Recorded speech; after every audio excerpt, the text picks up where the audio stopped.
तस्मै जन्मानि ಅಂತಸ್ಮನಿ ಜನ್ಮನಿ ಭಾವಾನ್ भवानां मां दृष्टमिहारति ಮಾಂ ದ್ರಷ್ಟುಂ ವಿಹರ್ಹತಿ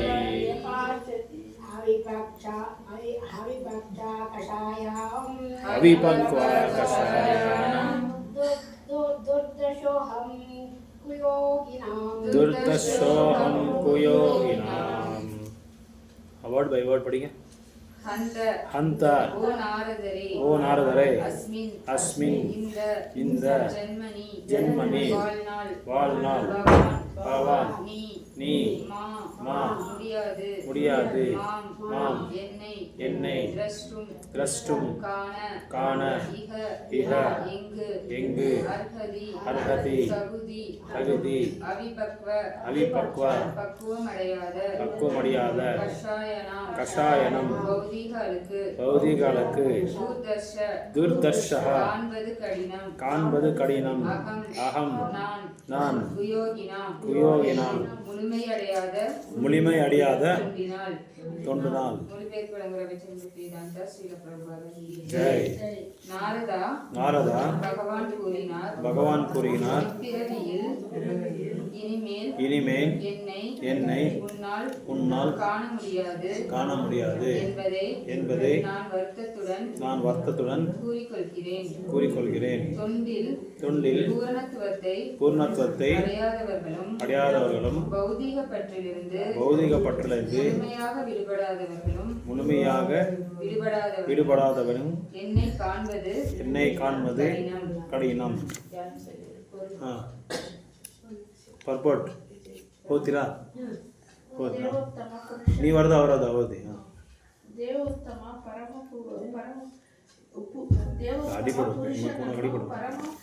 ಪವಿತ್ರ ಸರ್ವಶ್ರೇಷ್ಠ ಮತ್ತು ಪರಸ್ಪರ ಸತ್ಯವೆಂದು ಭಗವದ್ಗೀತೆ ಮಂಡಿಸಿದೆ. ಅವನ ವ್ಯಕ್ತಿತ್ವದಲ್ಲಿ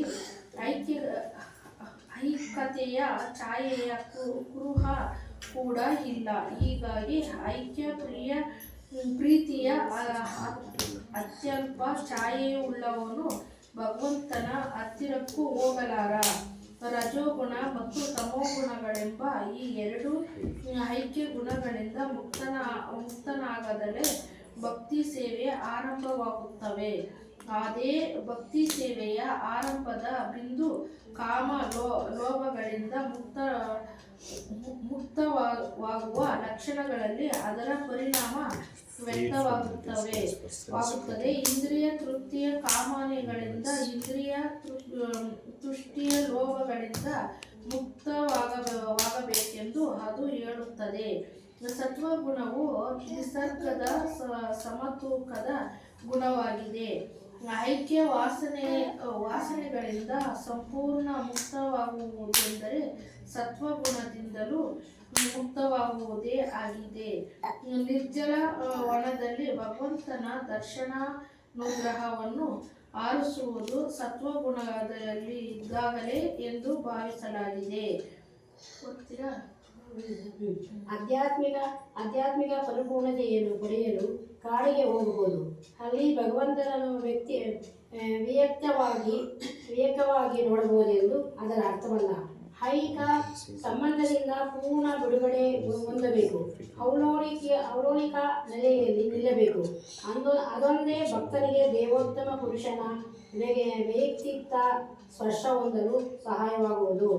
ಉತ್ತಮ ವಿಧಾನವೇನೆಂದರೆ ಭಗವಂತನ ದಿವ್ಯರೂಪವನ್ನು ಪೂಜಿಸುವ ತಾಣದಲ್ಲಿ ವಾಸ ಮಾಡಬೇಕು. ಅರಣ್ಯವು ಲೌಕಿಕ ದೃಷ್ಟಿಯಿಂದ ಉತ್ತಮ ವಾಸಸ್ಥಳವಾಗಿದ್ದರೆ ಭಗವಂತನಿರುವ ದೇವಾಲಯವು ಔಲೋಕಿಕವಾದ ಸ್ಥಳವಾಗಿದೆ. ಆರಂಭಿಕ ಭಕ್ತನು ಭಗವಂತನನ್ನು ಹುಡುಕಿಕೊಂಡು ಕಾಡಿಗೆ ಹೋಗುವ ಬದಲು ಅವನ ವಿಗ್ರಹದ ಅರ್ಚನೆಯನ್ನು ಮಾಡುವುದು ಉತ್ತಮ. ಭಕ್ತಿ ಸೇವೆ ಅರ್ಚನೆಯ ರೇಖೆಯಿಂದ ಆರಂಭವಾಗುತ್ತದೆ. ಅದು ಕಾಡಿನೊಳಗೆ ಹೋಗುವುದಕ್ಕಿಂತ ಹೆಚ್ಚು ಉತ್ತಮ. ಸಕಲ ಐಹಿಕ ಕಾರ್ಯಗಳಿಂದ ಮುಕ್ತವಾದ ಶ್ರೀ ನಾರದ ಮುನಿಗಳ ಪುಸ್ತಕ ಜೀವನದಲ್ಲಿ ಅವರು ತಮ್ಮ ಉಪಸ್ಥಿತಿಯಿಂದಲೇ ಎಲ್ಲ ಪ್ರದೇಶಗಳನ್ನು ವೈಕುಂಠವಾಗಿ ಪರಿವರ್ತಿಸಬಲ್ಲವರಾಗಿದ್ದರು. ಕಾಡಿನೊಳಗೆ ಹೋಗುವುದಿಲ್ಲ. ಮನುಷ್ಯರು, ದೇವತೆಗಳು, ಕಿನ್ನರು, ಗಂಧರ್ವರು, ಋಷಿಗಳು, ಮುನಿಗಳು ಹಾಗೂ ಇತರೆಲ್ಲರೂ ಭಗವಂತನ ಭಕ್ತರಾಗಿ ಪರಿವರ್ತಿಸಲು ಲೋಕದಿಂದ ಲೋಕಕ್ಕೆ ಸಂಚರಿಸುತ್ತಾರೆ. ತಮ್ಮ ಕಾರ್ಯಗಳಿಂದಲೇ ಅವರು ಪ್ರಹ್ಲಾದ ಮಹಾರಾಜ, ಧ್ರುವ ಮಹಾರಾಜ ಮತ್ತು ಇನ್ನೂ ಅನೇಕ ಭಕ್ತರನ್ನು ಭಗವಂತ ದಿವ್ಯ ಸೇವೆಯಲ್ಲಿ ತೊಡಗಿದರು. ಅದರಿಂದ ಭಗವಂತನ ಶುದ್ಧ ಭಕ್ತನು ನಾರದ, ಪ್ರಹ್ಲಾದರಂಥ ಮಹಾನ್ ಭಕ್ತರ ಹೆಜ್ಜೆಯನ್ನು ಅನುಸರಿಸುತ್ತಾನೆ. ಕೀರ್ತನ ಪ್ರಕೆಯಿಂದ ಭಗವಂತನ ಗುಣಗಾನ ಮಾಡಲು ತನ್ನೆಲ್ಲ ಸಮಯವನ್ನು ವಿನಿಯೋಗಿಸುತ್ತಾನೆ. ಅಂಥ ಉಪದೇಶ ಪ್ರಕೃತಿಯು ಲೌಕಿಕ ಗುಣಗಳನ್ನು ಮೀರಿದ ಅಲೌಕಿಕ ನೆಲೆಯಾಗಿದೆ. ಸಕೃತ್ಯದರ್ಶಿತಂ ರೂಪಂ ಏತತ್ ಕಾಮಯೇತೆ ನಃ ಮತ್ಕಾಮಃ ಸನಕೈಷಾದು ಸರ್ವಾನ್ ಮುಂಚತಿ ಹೃಚ್ಛಯಾನ್. சக்ருத் ஒருமுறை மட்டுமே அந்த தர்சிதம் காட்டினேன் ரூபம் உருவத்தை இது காமாய ஆசைகளுக்காக உனது அனக நற்குணவாணி மத் என்னுடைய காமக ஆசை சனகை அதிகரிப்பதன் மூலம் சாது பக்தர் சர்வான் எல்லா முன்சதி கைவிடுகிறார். கிருச்சயான் பௌதிக ஆசைகள்.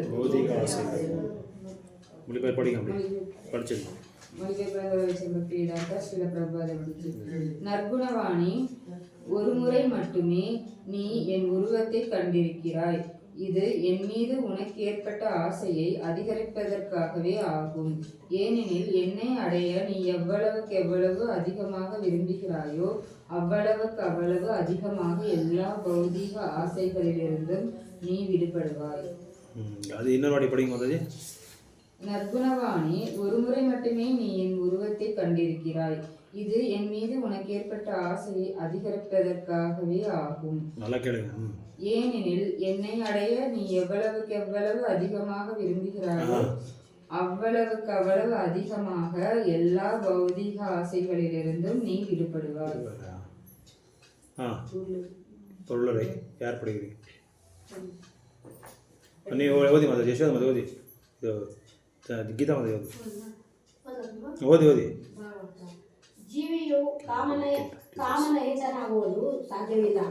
ಅವನು ನಿಜರ್ವ ಶಿಲೆಯಲ್ಲ. ಅವನು ಕೆಲಸ ಮಾಡುತ್ತಿರಬೇಕು, ಯೋಚಿಸುತ್ತಿರಬೇಕು, ಅನುಭವಿಸುತ್ತಿರಬೇಕು, ಇಲ್ಲವೇ ಸಂಕಲ್ಪಿಸುತ್ತಿರಬೇಕು. ಆದರೆ ಐಕ್ಯವಾಗಿ ಯೋಚಿಸಿದಾಗ, ಅನುಭವಿಸಿದಾಗ, ಸಂಕಲ್ಪಿಸಿದಾಗ ಬದ್ಧರಾಗುತ್ತಾರೆ. ಇದಕ್ಕೆ ವ್ಯತಿರಿಕ್ತವಾಗಿ ಭಗವಂತನ ಸೇವೆಯ ಬಗ್ಗೆ ಯೋಚಿಸಿದಾಗ, ಅನುಭವಿಸಿದಾಗ, ಸಂಕಲ್ಪಿಸಿದಾಗ ಹಂತವಾಗಿ ಸಕಲ ಬಂಧನದಿಂದ ಮುಕ್ತರಾಗುತ್ತಾರೆ. ಭಗವಂತನ ದಿವ್ಯ ಪ್ರೇಮೆಯ ಸೇವೆಯಲ್ಲಿ ಹೆಚ್ಚು ಹೆಚ್ಚು ತೊಡಗಿದತ್ತೆಲ್ಲ ಹೆಚ್ಚು ಹೆಚ್ಚು ಅದಕ್ಕೆ ಕಾತರಾಗುತ್ತಾರೆ. ಆದರೆ ಅದು ಭಗವತ್ಸೆಯ ದಿವ್ಯ ಲಕ್ಷಣ. ಐಕ್ಯ ಸೇವೆಯ ತೃಪ್ತಿಗೆ ಮಿತಿ ಇದೆ, ಆದರೆ ಭಗವಂತನ ಆಧ್ಯಾತ್ಮಿಕ ಸೇವೆಯ ತೃಪ್ತಿಗೆ ಮಿತಿಯೂ ಇಲ್ಲ, ಅಂತ್ಯವೂ ಇಲ್ಲ. ಭಗವಂತನ ಪ್ರೇಮಮಯ ದಿವ್ಯ ಸೇವೆಯಲ್ಲಿ ಕಾತರವನ್ನು ಹೆಚ್ಚಿಸಬಹುದು. ಆಗಲೂ ಅವನಿಗೆ ತೃಪ್ತಿ ಪಡೆಯುವಲ್ಲಿ ಮಿತಿಯಾಗಲಿ ಅಂತ್ಯವಾಗಲಿ ತೊಡಗುವುದಿಲ್ಲ. ಭಗವಂತನ ಸೇವೆಯಿಂದ ಅವನ ದೈವಿಕ ಧ್ಯಾನ ಸಾನ್ನಿಧ್ಯವನ್ನು ಅನುಭವಿಸಬಹುದು. ಆದ್ದರಿಂದ ಭಗವಂತನು ಕಾಣುವುದಾದರೆ ಭಗವತ್ ಸ್ವಚ್ಛೆಯಲ್ಲಿ ಮಗ್ಗನಾಗುವುದೇ ಅರ್ಥ. ಏಕೆಂದರೆ ಭಗವತ್ ಸ್ವಚ್ಛವೇ ಮತ್ತು ಭಗವದ್ ರೂಪ ಎರಡು ಅಭಿಮನ್ಯವಾಗಿದೆ. ಪ್ರಾಮಾಣಿಕನಾದ ಭಕ್ತನು ಭಗವಂತನ ಸೇವೆಯನ್ನು ಪ್ರಾಮಾಣಿಕವಾಗಿ ಮಾಡುತ್ತಾ ಹೋಗಬೇಕು. ಅದನ್ನು ಹೇಗೆ ಎಲ್ಲಿ ಮಾಡಬೇಕೆಂದು ಭಗವಂತನ ಸರಿಯಾದ ಮಾರ್ಗದರ್ಶನ ನೀಡುವನು. ನಾರದರಲ್ಲಿ ಐಕ ಕಾಮನೆಗಳಿರಲಿಲ್ಲ. ಆದರೂ ಭಗವಂತನ ಬಗ್ಗೆ ಅವರ ತೀವ್ರ ಅಪೇಕ್ಷೆ ಹೆಚ್ಚಿಸಲಕ್ಕಾಗಿ ಮಾತ್ರ ಭಗವಂತನನ್ನು ಅವರಿಗೆ ಹೀಗೆ ಸಲಹೆ ನೀಡಿದನು. ಸತ್ಸೇವಯಾ ಅಧಿಗ್ರಹಾಯ ಅಪಿ ಜಾತಾ ಮಯಿ ದೃಢಮತಿಃ ಹಿತ್ವಾದ್ಯಂ ಇಮಂ ಲೋಕಂ ಹಿತ್ವಾ ವತ್ಯಂ ಇಮಂ ಲೋಕಂ ಘಂಟಾಮಜ್ಜನಾ ತಮಸಿ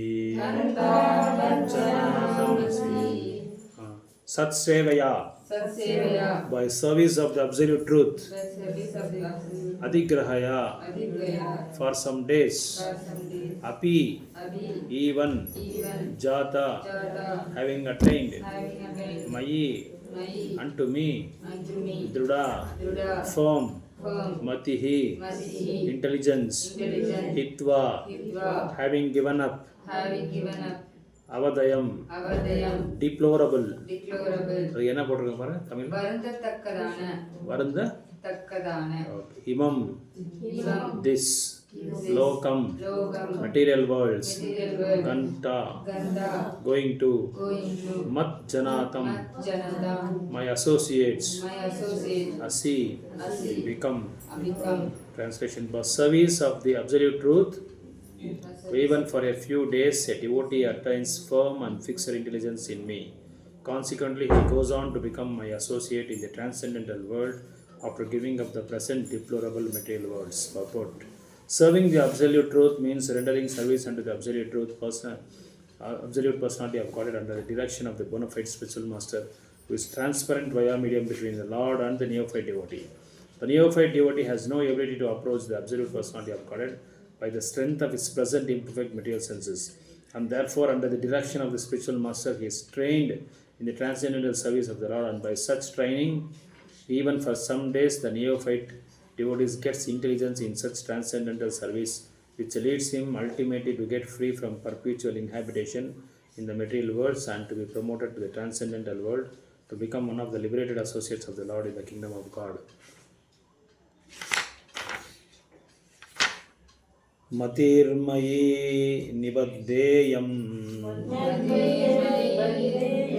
ನಾ ವಿಪದ್ಯೇತ ಕರ್ಹಿಚಿತ್ ಪ್ರಜಾಸರ್ಗ ನಿರೋಧೇಪಿ ಸ್ಮೃತಿಶ್ಚ ಮದ್ ಅನುಗ್ರಹ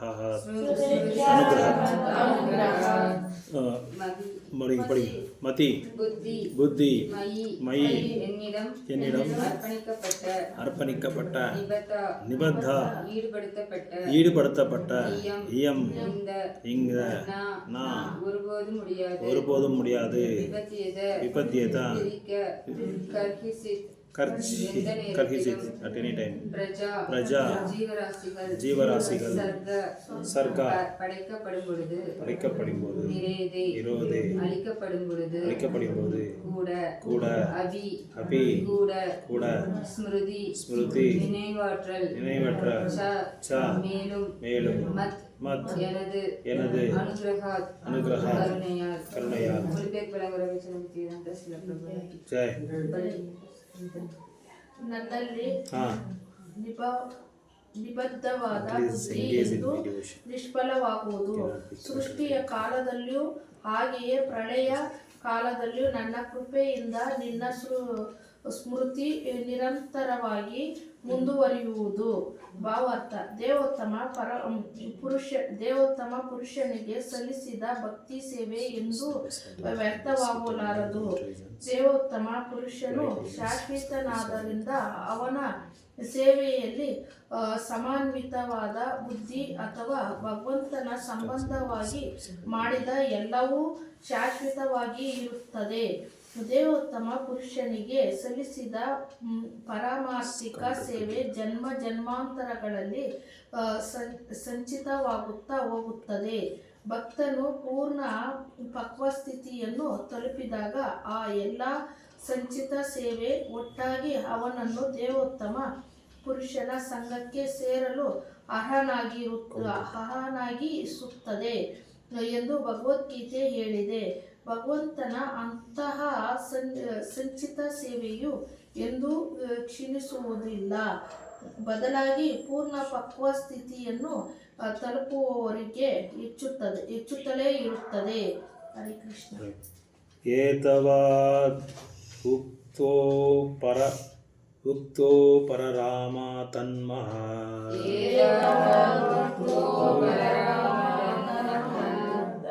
भूतान् नवो लिङ्गम् आलिङ्गम् ईश्वरम् अहं च तस्मै महतं महीयसे शीर्षा नवनामं विदादेनुकम्पिता वर्ड बाय वर्ड ஏதாவத் எவ்வாறு உக்வா பேசுவதை உபரராம நிறுத்தியதும்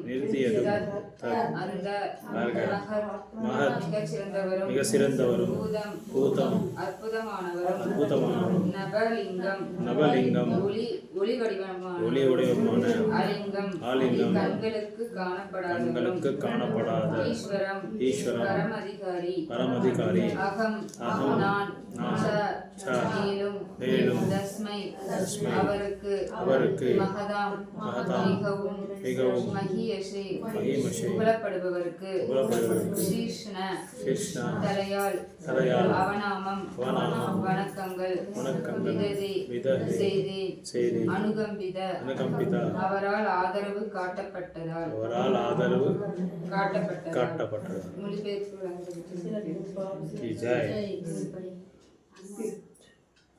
ಅನುವಾದ. ಆ ಬಳಿಕ ಕಣ್ಣಿಗೆ ಕಾಣದ ಆದರೆ ಅದ್ಭುತವಾದ ಧ್ವನಿಯಿಂದ ಆವಿರ್ಭವಿಸಿದ ಆ ಪರಮ ಪ್ರಮಾಣನು ಮಾತನಾಡುವುದನ್ನು ನಿಲ್ಲಿಸಿದ. ನಾನು ಕೃತಜ್ಞ ಭಾವದಿಂದ ತಲೆಬಾಗಿ ಭಗವಂತನಿಗೆ ನನ್ನ ಪ್ರಣಾಮಗಳನ್ನು ಸಲ್ಲಿಸಿದೆನು. ನೀವು ಪಡಿಂಗ ಪರ್ಪಟ್ 25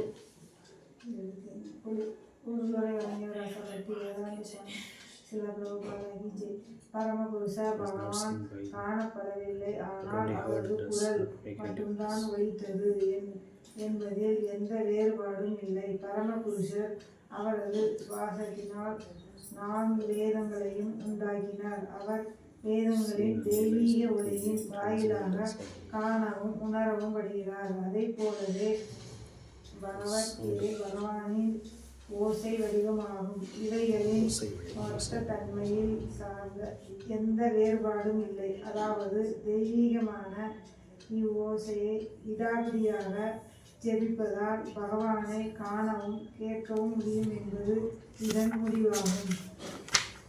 ஓம் அக்னா